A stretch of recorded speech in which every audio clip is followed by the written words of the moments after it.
Ah, ça va être une pire. J'ai même pas regardé ce qu'il jouait. Bon, c'est pas grave. Il jouait une pirque. Une pirque calme. Non, est-ce qu'il faut peut-être pas que je rock tout de suite? Allez, en avant. Je vais attaquer sur l'aile dame.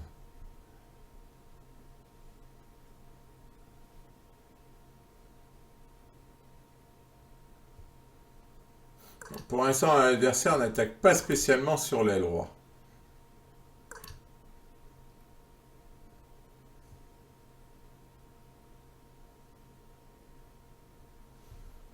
Faut que je me développe là avant de pousser les pions. Maintenant, je peux y aller. Parce qu'après, je joue C5. Pardon. Je vais jouer C5.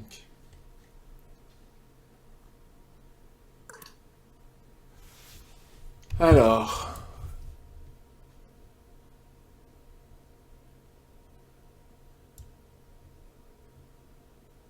Ah ouais, c'est pas bête son coup. Parce que là, il menace pion prend et je peux pas jouer C5 parce qu'il y est deux fois. C'est pas mal. Ah, je me suis peut-être fait un pion faible. Ah, ok.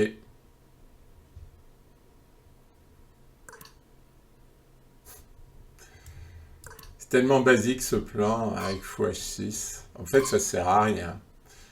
Mais parce que là, il n'est pas du tout dans une configuration d'attaque. Donc, ça sert à rien. Alors, je vais jouer C5. Je pense que je vais être à peu près satisfait de ma position.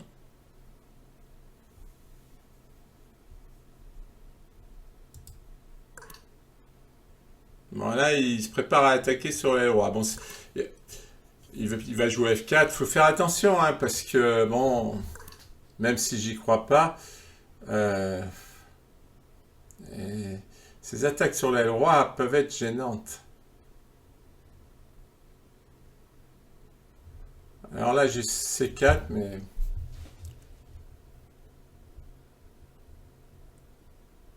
est-ce que c'est utile? Peut-être fou A6.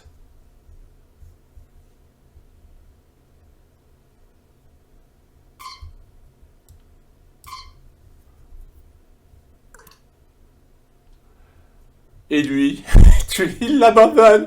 Il abandonne son. Il abandonne son pion. Est-ce que je peux pas jouer cavalier E5? Là, j'ai peur de F4 quand même. Allez, on va. Alors là, il casse faible sur l'aile dame, le pion, celui-là, la case B4. Alors, s'il n'arrive pas à attaquer sur l'aile roi, ça va être une boucherie. Hein. Ah, il y a cavalier B5, il a de la chance.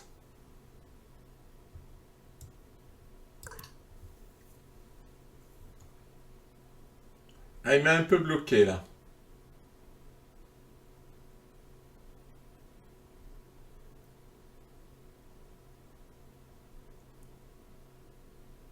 Ouais, ça c'est ennuyeux.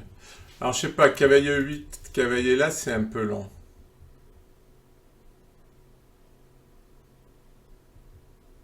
Ouais, je vais te débloquer la situation, tu vas voir. À l'attaque! J'ai l'activité, il est là. En fait, il est tout occupé sur l'aile dame et il n'arrive pas, quoi. Il fait pas son attaque sur l'aile droite parce que là, j'ai quand même des faiblesses de case noire. S'il arrive à jouer F4, et là, je vais avoir des problèmes. Hein. Mais pour l'instant, je l'occupe. Je l'occupe. Je gagne pas un pion là? Il me semble que si. Ah non, parce qu'il va prendre ici. Ok, je l'affaiblis de toute façon. Je l'affaiblis. Même si c'est des échanges. Hop. Échec. J'ai toujours l'initiative. C'est important d'avoir l'initiative. Je menace ici. Bon, j'ai ce cavalier qui joue pas.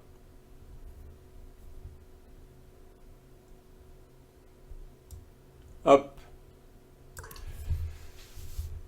J'ai les tours doublés, je domine la colonne. Maintenant, si je joue F4, il va s'affaiblir les cases noires. Hein. Ah, j'y crois pas trop. Ah, il va jouer tour B2. Ouais, mais tour B2, je vais pouvoir jouer dame 1. Pardon, dame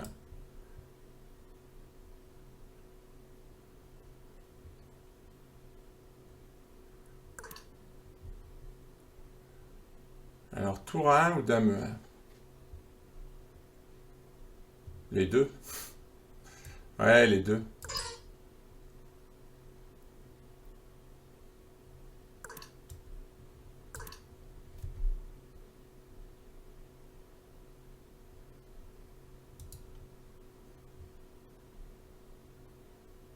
Là, j'ai vraiment bien joué stratégiquement.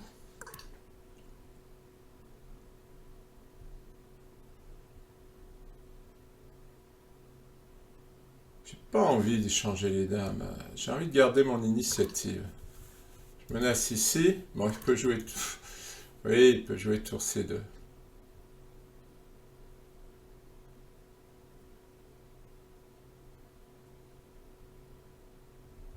Où est-ce que je la mets?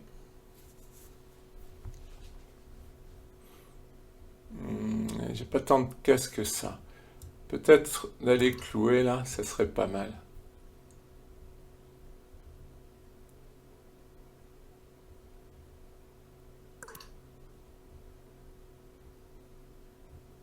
Pourquoi? Je sais pas.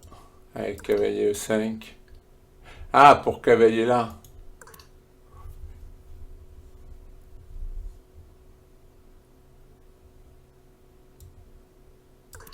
Je menace une fourchette.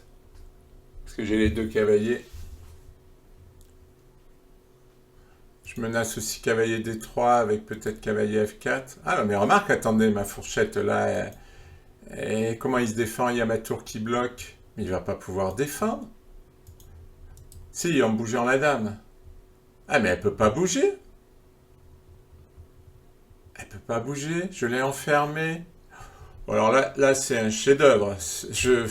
Franchement, je pense pas avoir fait d'erreur, mais là, c'est quasiment un chef-d'œuvre. Le deuxième, hein, bon, j'ai fait 80 parties sur à peu près, un peu plus peut-être en live. Et là, c'est mon deuxième chef-d'œuvre. La dame peut pas bouger, elle est enfermée. Et oui, elle peut pas se défendre. Oh, c'est magnifique. C'est magnifique. Et je crois que c'est forcé. Il faut avoir à l'analyse. Bon, je sais pas si je ferai une analyse parce que s'il n'y a pas d'erreur, je fais pas d'analyse. Mais voilà, si c'était forcé, si je fais pas d'analyse. Après, si c'était pas forcé, je ferai sûrement une analyse pour le voir. Ah, en tout cas, c'est magnifique. Il a bien joué, hein. C'était un bon adversaire.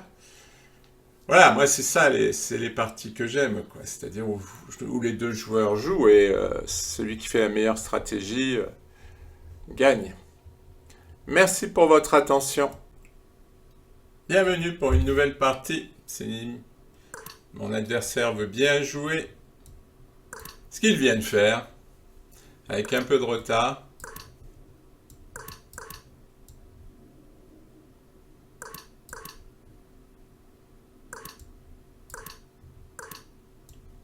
Ah, ça va être une anglaise. Une vraie anglaise.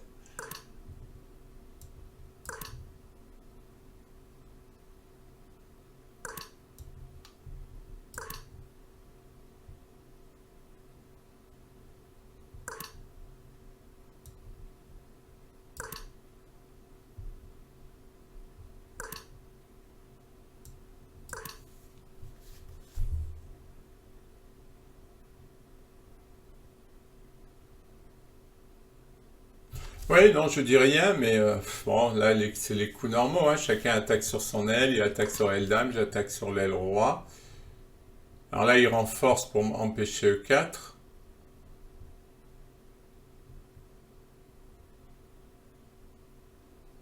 Si, est-ce que je peux jouer F4? Je vais perdre un pion, hein. Pion gratuit.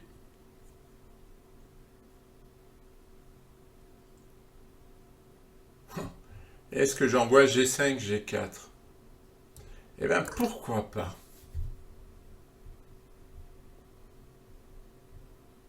Ça va m'accélérer mon attaque. Je prends. Je joue G4.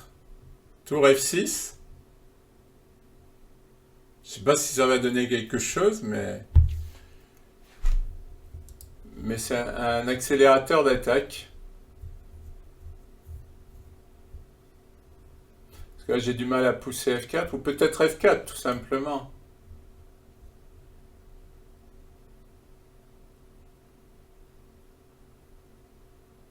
De toute façon, j'ai toujours la manœuvre tour là et tour là. Alors, est-ce qu'il y a un intérêt à mettre le pion en G4? Je sais pas. Est-ce que je joue tour... Ah non, tour F6 tout de suite, ce serait embêtant, il pourrait me prendre.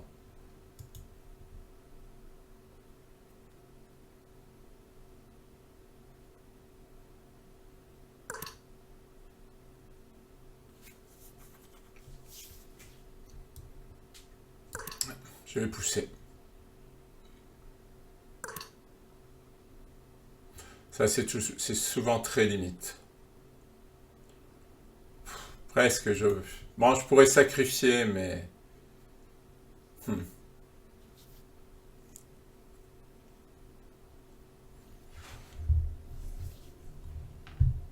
Ça va pas marcher, le sacrifice. Là, je pourrais avoir une bonne case. Si je fais fou H5, il va faire G4. Fou E6. De toute façon, il fermera pas les deux trucs. Hein. Il y en a un que je vais prendre. S'il joue G4, je prends. Et s'il ferme par E4, je prends.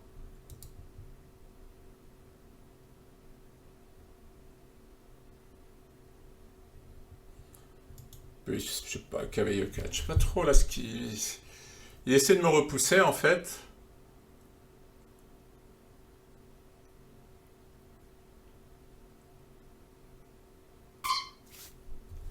Ah, il va fermer avec G4. Alors je prends avec quoi? Ah, il va pousser. C'est vrai que là, ça va m'ouvrir les cases noires et de ce côté, ça va m'ouvrir le fou.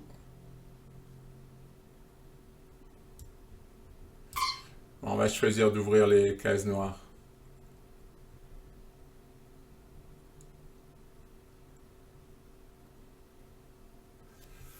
Et j'ai pris cette case.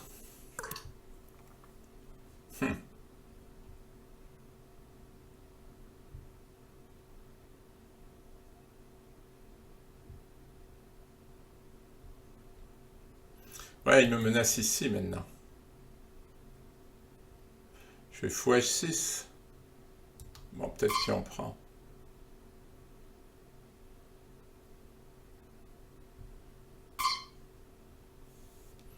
Bon, d'accord. Cavalier D4, j'aimerais bien, mais pour l'instant, pas trop d'actualité. On va peut-être mettre la tour là.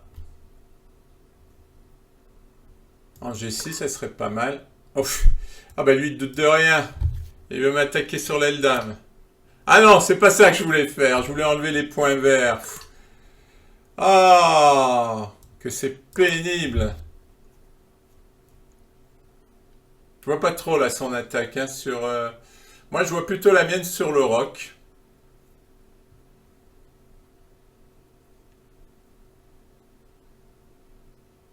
Je vois bien cavalier F5. Si je joue G4, il s'affaiblit les cases noires. Alors, pourquoi il fait ça? Il va reprendre avec un cavalier. Non, moi je joue. S'il prend, je prends avec le cavalier. Ou avec le fou. Au contraire, il va m'ouvrir les cases noires.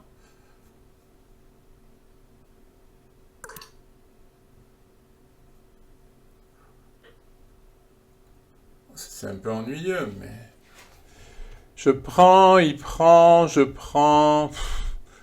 Un peu la pagaille, hein. Cavalier prend, il bouge la tour, je fais un échec double. Cavalier prend, il prend, je prends... Ouais, bon, allez, hop, en avant.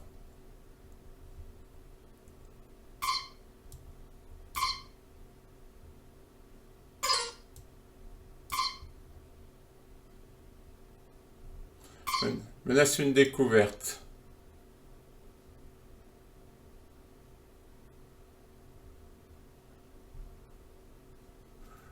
Dame H4, ça me plaît bien. Est-ce que... Ouais, Dame H4. Il faut envoyer. Il faut envoyer. Je menace fou H3. Il va souffrir, là.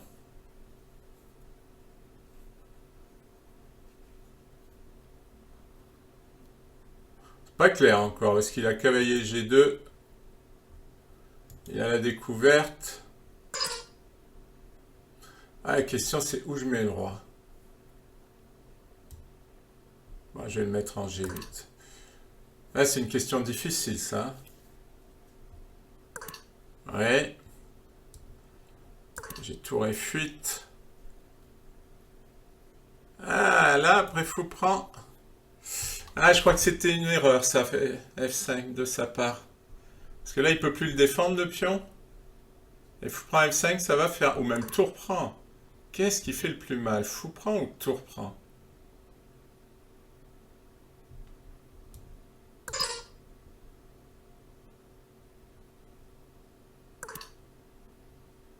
Oula. Bon, je vais faire une enfilade déjà. Ah ouais, je vais prendre la tour et ensuite j'attaque le cavalier avec tour et dame, c'est terminé. Finish. Il menace encore une découverte. C'est une obsession chez lui, les découvertes. Hein. Ah oui, il a défendu son cavalier en même temps. D'accord, c'est pas encore fini. Je vais prendre. Ah, il a oublié.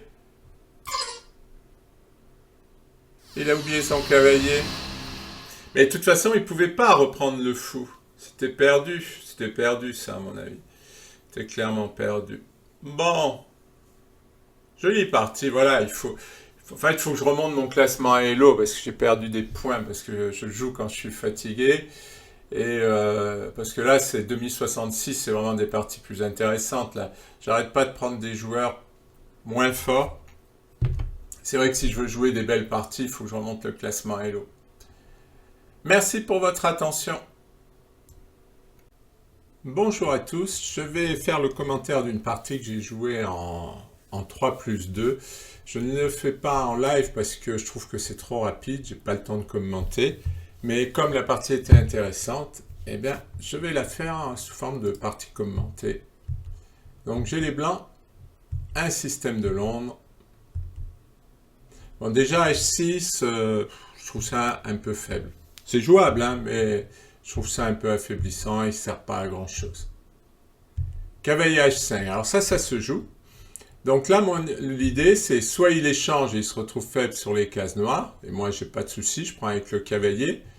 Soit, eh ben, ce qui est recommandé, hein, ce que jouent beaucoup de joueurs, c'est F6, mais à ce moment-là, le fou est mal placé. Donc, fou G3, il échange, c'est logique. Et maintenant, il y a une faiblesse sur G6. Et on va voir que ça va lui coûter cher. Fou D3 pour attaquer la faiblesse en G6. Et F5, eh bien, F5, ça affaiblit encore G6. C'est étonnant, mais parce qu'il y a cavalier H4.